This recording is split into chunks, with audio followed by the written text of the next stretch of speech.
रचित है। इसमें तत् शब्द और एतत् शब्दों का भी प्रयोग किया गया है। तो अब हमें यह चैप्टर स्टार्ट करते हैं। कृष्ण मूर्ति श्रीकंठस्य मित्र आसतम, यानी कृष्ण मूर्ति और श्रीकंठ दो मित्र थे।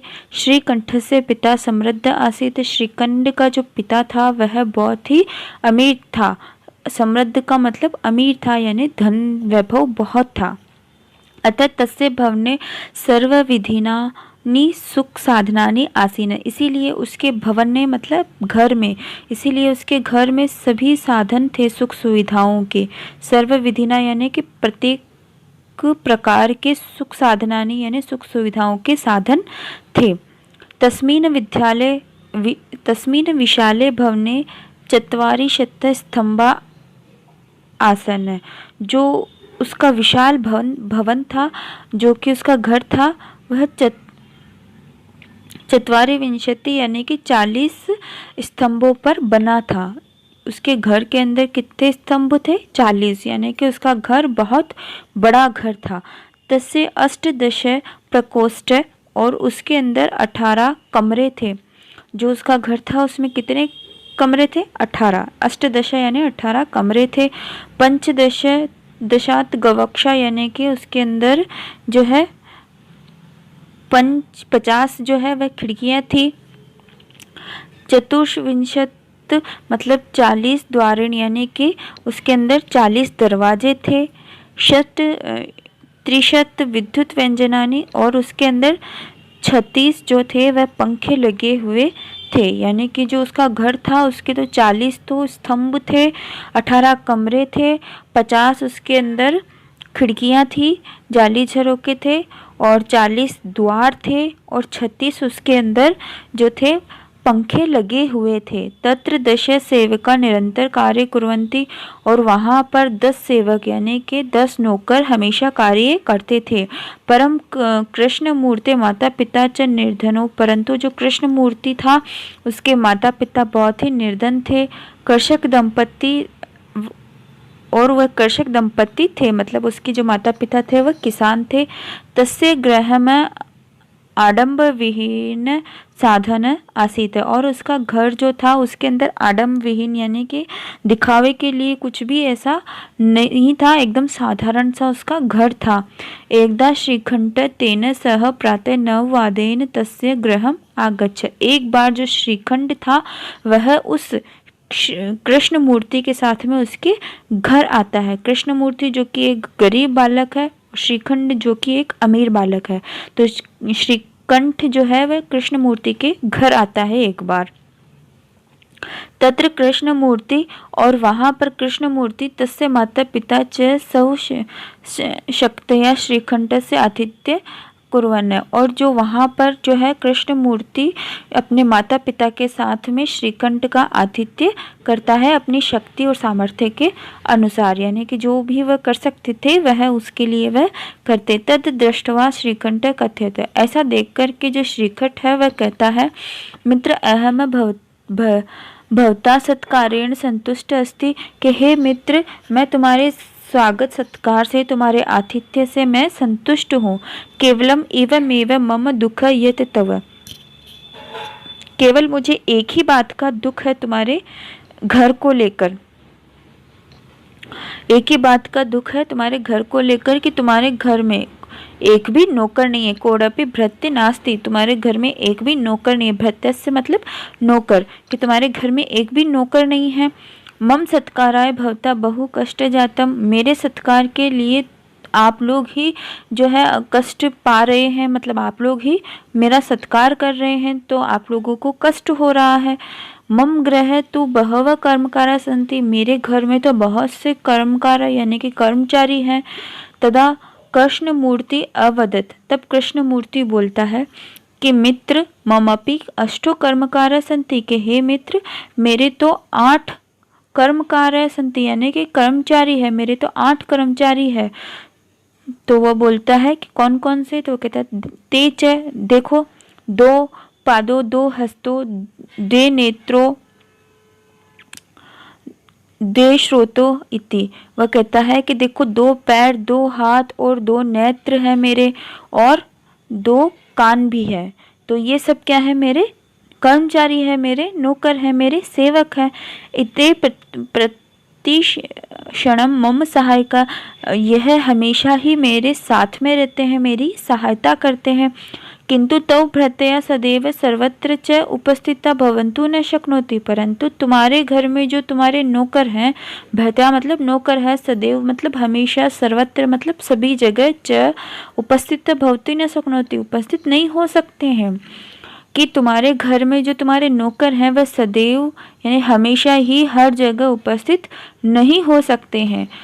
त्वम तो सर्व कार्य भृत्याधीन है, और तुम्हारे तो सभी कार्य जो है वह नौकरों के अधीन है, मतलब नौकर ही तेरा तो सभी कार्य करते हैं। यदा यदा ते अनुपस्थित, यदा ते अनुपस्थित तदा तदा तव कष्टम अनुभवति, और जब जब भी वह अनुपस्थित होते हैं तब तब तुम्हें कष्ट का अनुभव होता है, यानी तुम्हें दुख होता है।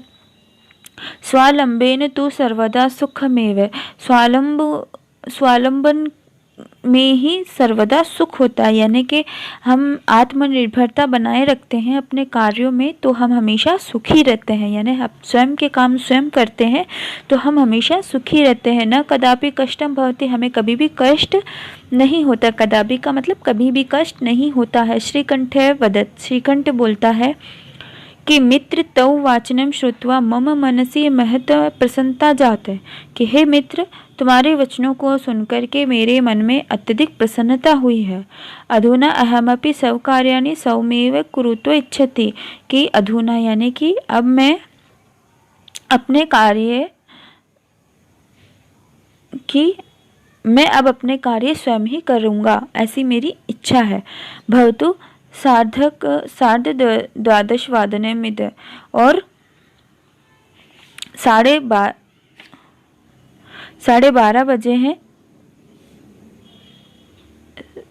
संप्रातः गृहं चालयति, अब मैं अपने घर जाता हूँ, ऐसा कहकर वह चला जाता है। शब्दार्थ करते हैं हम इसके। समृद्धा, समृद्ध का मतलब होता है धनी। चत्वारिशत यानी 40, अष्टदश यानी 18, प्रकोष्ठ यानी कमरों में, पंचशत यानी 50, गवक्षा मतलब खिड़कियाँ, चतुर्विंशत मतलब 40, षट्त्रिशत यानी 36, कृषदक दंपति यानी किसान और उसके किसान पति पत्नी, अतिथ्य मतलब आतिथ्य सत्कार, कर्मकारा मतलब काम करने वाले, धावता मतलब आपके, भृत्या मतलब नौकर या सेवक, शक्नोति मतलब सकते हैं। सार्थक वादने 12:30 बजे, संप्रादय यानी अभी। अब आपको इनको उच्चारण करना है।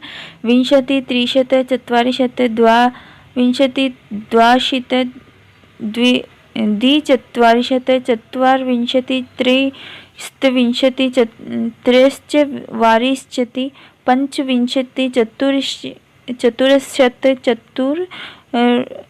चतुरश्चत्वारिशत, अष्टविंशति, अष्टत्रिशत, सप्तचत्वारिशत, नवविंशति, नवत्रिशत, पंचाशत। अधोलिखित प्रश्नानां लिखित है, यानी कि आपको इनके प्रश्नों के उत्तर लिखने हैं। कस्य भवने सर्वविधिना सुख साधनानि अस्ति, के किसके भवन में जो है सभी प्रकार के सुख साधन थे, तो इसका हो जाएगा श्रीकंठस्य।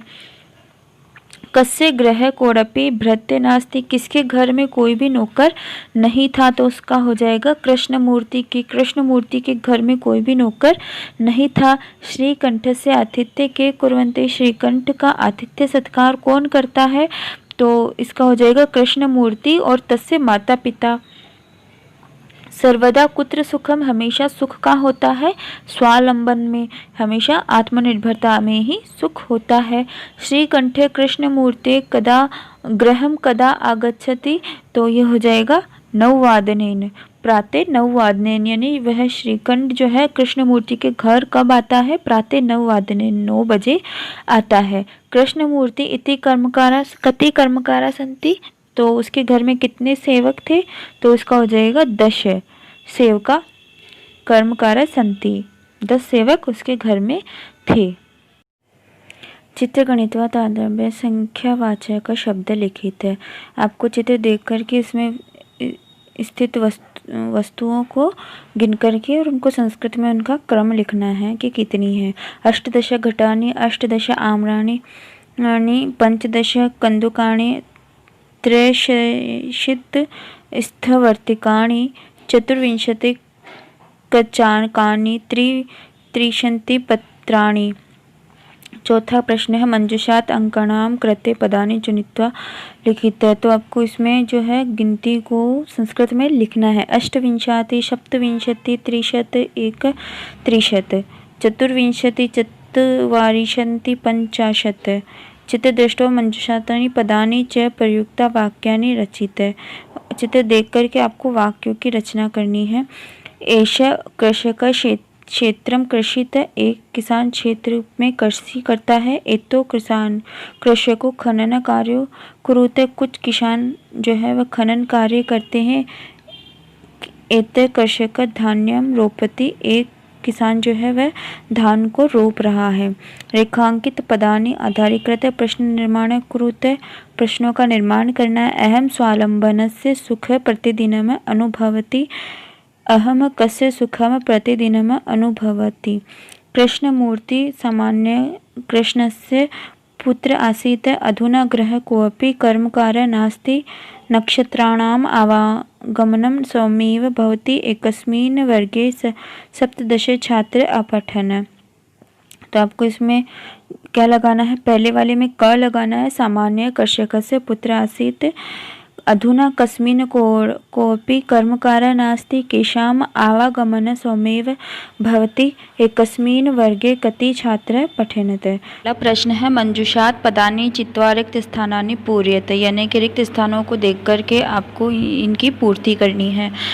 कि ऋतवः भवन्ति, तो कितनी होती है? षड् ऋतवः। मासे 12 भवन्ति, एकस्मिन् मासे 30 अथवा 31 दिवसा भवन्ति। एक मास में, एक महीने में 30 और 31 दिन होते हैं। फरवरी मासे सामान्यतः 28 दिनानां भवन्ति।